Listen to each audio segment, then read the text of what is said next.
Good day, and welcome to another edition of the Military and Foreign Affairs Network. I am your host, the voice of reason. Today, February 25th, 2022, we are continuing our coverage of the ongoing war between Ukraine and the Russian Federation. So, a lot to cover today. We're going to try to get through as much as possible.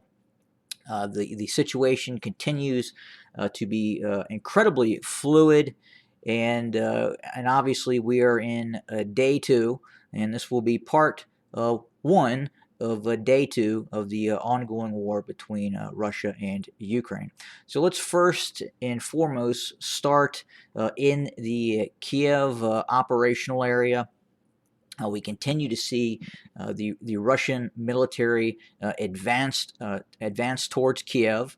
We have not seen a forced entry into the heart of Kiev as of yet. It would appear that they are utilizing reconnaissance units to scope out some of the forward positions of the Ukrainian military, the National Guard, and some of the territorial units that are setting up defensive positions inside of the city and just on the outskirts of the city as well. So the closest area where we're actually seeing Russian units, and we're seeing Russian reconnaissance units operate on the outer suburbs of the Oblalan district of Kiev. So again, they have not entered Kiev proper as of yet.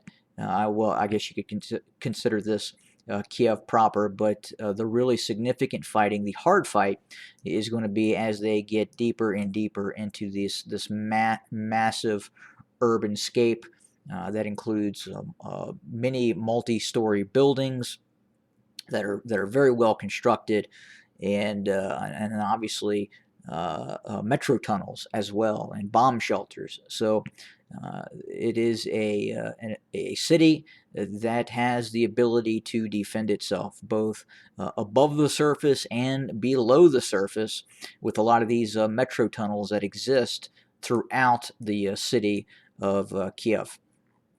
But again, right now, Russian reconnaissance units are reported on the outskirts of Kiev. Now, will they stay there? Again, very difficult to say. We know the Ukrainian military is bringing up additional armored assets into the city from the south and from the west as well. And in other areas, we continue to see Russian VDV formations, special forces operating near the Antonov Airfield. Now, we had talked about before how initially the Russians had taken control of the Antonov field. It was then reported that the Ukrainians had counterattacked. It sounds like that counterattack was mainly with heavy artillery that quite possibly rendered the airfield unusable. So if the Russians want to reestablish an air bridge with the Antonov airfield, they may need to send in some engineer units to repair the actual airstrip itself. But we know that as of right now, it sounds like the Russian airborne forces and Spetsnaz have regained control of the Antonov field. Now, with that being said, we continue to hear about fighting taking place in Hostomel. We also have seen Russian special forces move into the town of Bucha, which is to the south of Hostomel. And it looks like they were trying to gain control over some of these bridges that run over some of these rivers and lakes closer to the city of Kiev. Now, we understand that some of these bridges have been in fact blown. So this is not necessarily a front line. The Russians are moving are attempting to move in some cases very, very fast, and it doesn't look like they're always coordinated in terms of what they are doing with other units, which is allowing some of these Ukrainian units to kind of interdisperse with some of these forward advanced units that are kind of moving forward. And this is where we've kind of seen some of these Russian convoys get ambushed really all over the area of operations, not just in Kiev, into the north of Kiev as well.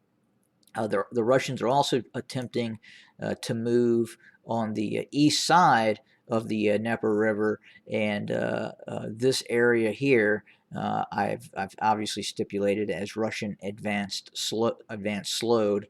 Again, we are seeing the movement of Russian forces on the east side of the Dnieper River being slowed by some fairly heavy resistance by the Ukrainian military. We do know that there is a Ukrainian armored brigade based within this vicinity. So obviously the Russians are dealing with that armored brigade. They are also dealing with territorial defense brigades. They're dealing with Ukrainian special operations forces and air mobile units that are also operating in this area as well. As we continue to kind of go in a clockwise manner, we continue to see the Russians push forward from the Russian border into Ukraine.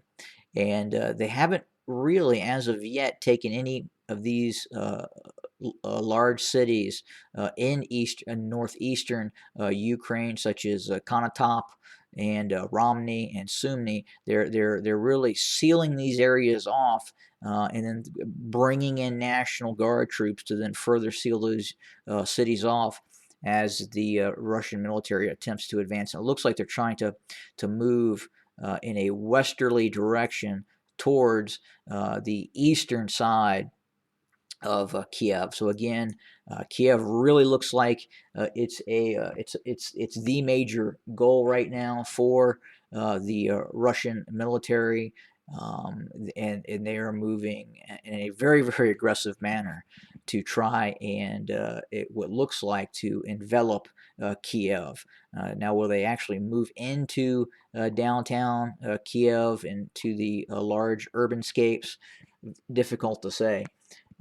They could, they may not. I would say at this point it may not be the smartest military decision to do that at this point. But they're going to do what they want to do, and as we've seen that so far. We continue to see operations near Kharkov. Again, Russians are for the most part attempting to seal off and envelop the city. Again, this is the second largest city in Ukraine. So the concept that it wasn't immediately taken within the first 24 hours of the operation is not completely unreasonable. I didn't believe this would be taken early. This is probably going to take several weeks if they actually do try to force their way into the city. And again, this is a mouthful right here. This is going to be a military challenge to seize control of Kharkov, and obviously it looks like they're trying to seal it off where they can continue moving their forces deeper and deeper into Ukraine. To the south, along the eastern separatist regions, we have received reports, and this is coming out of the U.S. Intelligence agencies and Department of Defense, that there may have been a fairly large Russian amphibious landing to the west of Mariupol. So we're still trying to confirm this. The U.S. Department of Defense is saying this is happening. It occurred. Now, at the same time, we heard the Ukrainian military initially say that there were landings in Odessa, and we have since found out that was simply not the case. In the town of Melitopol, Russian forces have taken this town. It would appear that the city governor, the city mayor, has interacted with Russian forces and declared it an open city, and indeed Russian forces have moved into Melitopol. So again, this was probably one of the largest cities that the Russians have thus far actually seized control of without a fairly serious fight. But stay tuned. We've seen some of these These Ukrainian battalions, volunteer battalions, Ukrainian military special operations forces re-enter some of these areas and then counterattack. We observed this up towards Sumy. So we can't say just because the Russians control this city right now doesn't mean necessarily things will change. And indeed, some things have changed in the south. So initially we saw fairly rapid advances by the Russian military. Obviously, they moved up, seized control of Melitopol, and they were able to actually cross the Dnieper River at Kherson and move around the city of Kherson. Now, with that being said, the Ukrainian military has in fact counterattacked near Kherson. And we understand that the Russians took some rather significant casualties in the ensuing battles that took place to the north and west of Kherson. And that has been documented with video footage in terms of some of these losses the Russians have indeed sustained. And just a bit of commentary, just watching some of this stuff happen. The Russian doctrine currently really just kind of befuddles me at times. I've seen some of these Russian columns that have been ambushed and destroyed. I saw a company-sized element of towed artillery being towed in southern Ukraine with unarmored trucks, and those units were attacked by either artillery or anti-tank guided weapon systems and destroyed. And for the life of me, this early in an operation, I'm not sure why you're bringing in unarmored trucks with towed artillery. I mean, obviously the Russians have plenty of armored self-propelled artillery. Now, not that that would have mattered if they were being hit by an anti-tank weapon, but I just don't really understand the purpose of, and I know it's part of the battalion set or the brigade set of some of these forces to have towed artillery, but again, in this sort of environment where they're bypassing certain areas and maybe leaving elements of Ukrainian special forces, territorial defense brigades to then pop up and ambush some of these units just doesn't seem to be a very prudent decision. And quite honestly, I again, if I was the war fighter, I would have continued an air campaign for a period of time. But again, I'm an American, so that's the way we kind of fight. And as opposed to jumping right into this with columns of armored vehicles after barely a half a day of cruise missile strikes and air operations, fixed air operations. But the Russians don't really use these attack pods. They don't have the U.S. version of the Lightning or the Sniper AT targeting pods, and it's definitely telling. And it's unfortunate that at least for the Russians, that they are not equipped with that sort of equipment, as it would have made things quite possibly a lot easier on them, especially risking their aircraft in terms of some of these low-level operations that the Russian Air Force has been conducting over Ukraine. And obviously that has led to the shoot-down of at least a half a dozen Russian fixed-wing aircraft so far. The Ukrainians have also responded by attacking a city in Russia proper. We understand that quite possibly someplace near Mariupol or to the northwest of Mariupol, it would appear that the Ukrainians have fired ballistic missiles at Russian targets in the Rostov region. And it's possible that they went after a couple of different airfields, or at least one airfield in the Rostov region. So again, You heard this correctly. The Ukrainian military has fired ballistic missiles at targets inside of Russia proper, and that's a fairly significant event that has in fact occurred. And quite frankly, I don't know why they wouldn't do that, given given the amount of attacks the Russians have made on the Ukraine. The casualties on both sides have been, I would say, fairly significant. The Ukrainians are reporting anywhere from 800 to just under 3,000 Russian casualties. I would assume that Ukrainian casualties would probably be just as high.